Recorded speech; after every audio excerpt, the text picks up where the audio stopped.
Hello everybody, welcome to Culinary Conversations with Chris. I'm Chris Hunter. Today, you guys are going to see a side of me that you've probably never seen before. Most of you know that I'm an expert as it relates to anything park and recreation. We all know that. But today, I'm going to take you into the kitchen and teach you one of my favorite things to make. It's something that will actually complement salads, any meat, or anything that you eat. If you like onions, pickled red onions. Very simple recipe, anybody can make it. Stick with me. The ingredients that we're going to use today, there are only a couple of them that you really kind of need to use. A few of them are going to be variable. You're going to do it to your taste for the things that you like. But let's start with the basics. First off, we're going to start out with bottled water, right? We always use bottled water in our house when we cook. Sorry, Charlotte water, no offense, but that's just kind of like what we like to do. You're going to start out with some white vinegar, some distilled white vinegar. That'll be one of the main ingredients in your recipe. Obviously, you need a cooking pot on the stove. We'll use that. You're going to need a little bit of sugar, right? If you're sweet tooth like me, you're going to need a little bit of sugar to make your recipe really pop. Also, you're going to need a little bit of salt. So just a little bit, not a lot. And here's where it becomes variable. Whatever seasonings you like. I have peppercorns. I like the way that flavors the onion. I'm also going to use a little bit of cayenne pepper. That way it heats it up just a little bit. Not a lot, because I don't like spicy food, but I do like a little taste. And then of course I'm going to use some garlic powder. And it's going to really, really make these onions come alive. All right, so we're back. And of course, one of the ingredients that I left out on the list, but I told you earlier, is the onion, the actual onion that you're going to use. That's the main ingredient in the recipe. So I've already peeled these onions, and what I like to do is I like to cut my onions, get them skinned down, and then I like to cross cut my onions. I cut my onions, half them, I take them in half, and then I lay them flat. And then I like to cut them so that they are basically half circles. Want to be very careful. You always want to make sure you use a really good sharp knife when you're cooking.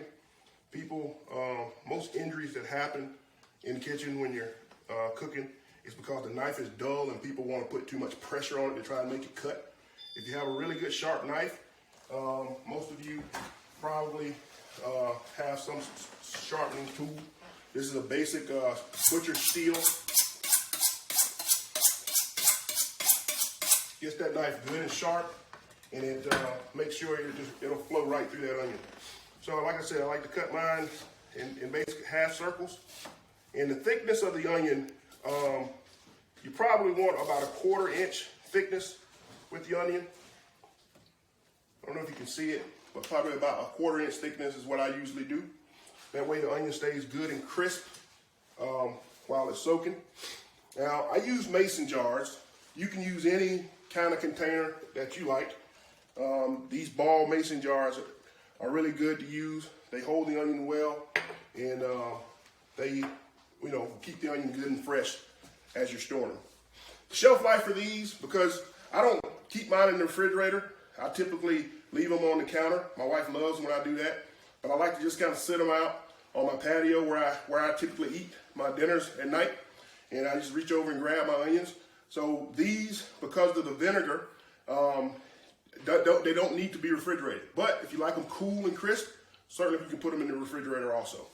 So once you've got your onions cut up, I'm going to take them and put them in my bowl here. And I'm going to go over to the stove, and I'm going to get my the liquids part of this recipe going. All right, we're back. What we're doing now, we're simply going to take the onions and we're going to stuff them into our jars. Before we do that, I want you guys to remember that whatever seasoning you like, I like to sprinkle a little bit of my seasoning in the bottoms of the jars first. I'm going to put a few peppercorns. Peppercorns, a couple things. They flavor the onions also, but they also just make the jar look pretty. When you got it sitting around, when your friends come over and say, "Ooh, look at that! What's that? What's going on, man? What you got in there?" Versus just putting, regular black pepper in your recipe. Put a dab of cayenne. Like I said, I don't like a whole lot, just something to wake up the onion when you bite into it. But I dab a little bit of that in there. And then of course you got a little bit of garlic. Anything you cook, you need to be putting a little garlic in it. Not a lot, but just another something to wake up that flavor.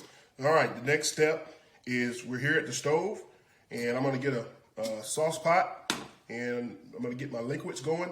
Like I say again, depending upon how many onions you're doing, it will depend upon how much liquid you need. Like I said before, basic recipe, white vinegar. I typically, for the amount of onions that I usually do about 2 jars every week or every couple weeks. So what I usually do is I go with a cup of white vinegar. That's about a cup. And what I do is I just simply go into the pot with it. That's a cup of white vinegar, and it's a 1-to-1 ratio with vinegar and water. So a cup of white vinegar. I'm gonna go with a cup of water also. I actually like mine a little bit vinegary, so I kind of just a little less than 1-to-1. But again, it's all based on what you like. All right. So those are my liquids. What I'm going to do now is I'm going to put in a little bit of sugar. So in that cup, I'm going to go ahead and start my stove top here, turn it up, and I'm going to bring it up to high because I want to bring this to a rolling boil.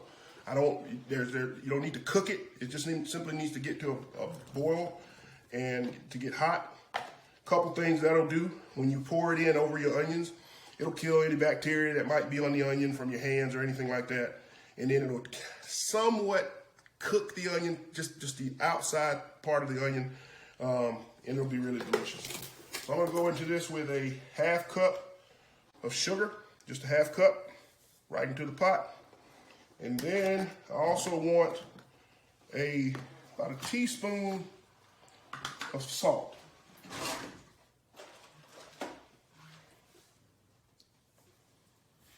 I'm sorry, I said teaspoon, I meant tablespoon. About a tablespoon of salt. Just sprinkle that right in there.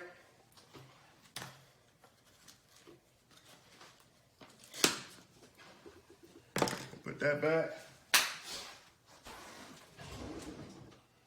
Go get myself a whisk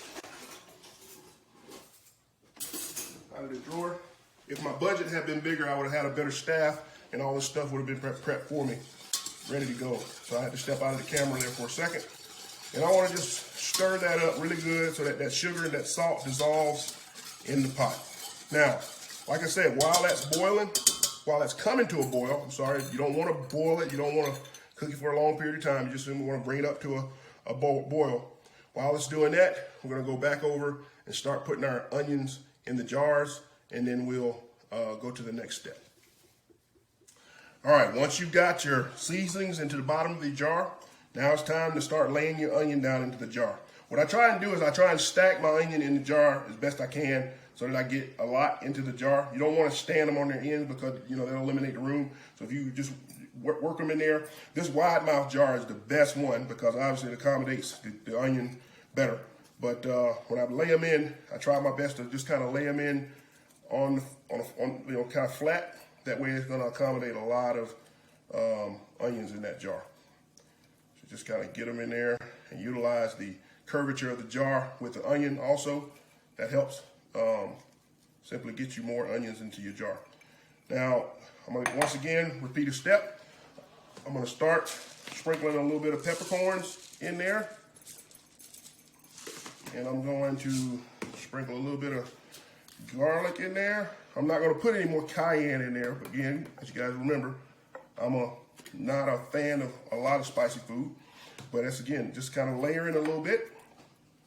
And I can get a few more small pieces in this jar, and that's about it. So that jar is about full because, like I said again, once I add the liquid to it, it'll kind of make the onions just a little bit tender. You won't make them soggy, just a little tender, and then that'll be really good when it's ready.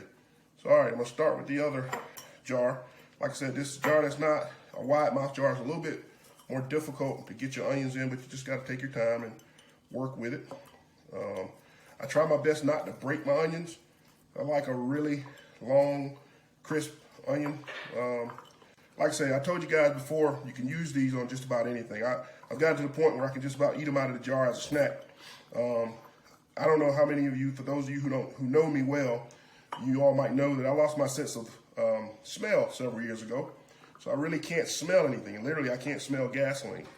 So that affects my taste also. I still have some taste, but you know, I don't have nearly the sensitivity in my taste that I once did. So a lot of the things that I try and do to compensate for that is I like to eat things that are textured, crispy.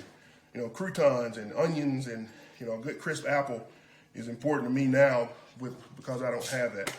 So this is just a really good way to kind of keep my brain working when it comes to my food. So, like I said, you can use these on salads. You can use them. They're a great complement to meat, any meat, barbecue, anything off the grill. Of course, any type food. You can just about put these things on cornflakes if you like onions. So, all right. So we've got our onions in our jars now. Our liquid is ready. So all you're going to do now is simply slowly, carefully pour your liquid onto your onions and fill it up to the rim. All right. Be very careful because that's hot. You gotta go slow with it, and you're gonna fill it up. And I just really love this recipe. It's so simple and easy, and the flavor of those onions is just really jumps out. Now, for those of you who might have noticed, the jar that I had earlier has a tinted, like a reddish color to it. And you might think I may have put some food coloring or something in there to make it that way. No, I didn't. This vinegar and water is clear now, but the pigmentation of the onion will actually dissolve and give you a beautiful reddish tint to the jar. Again, it just makes it look really cool.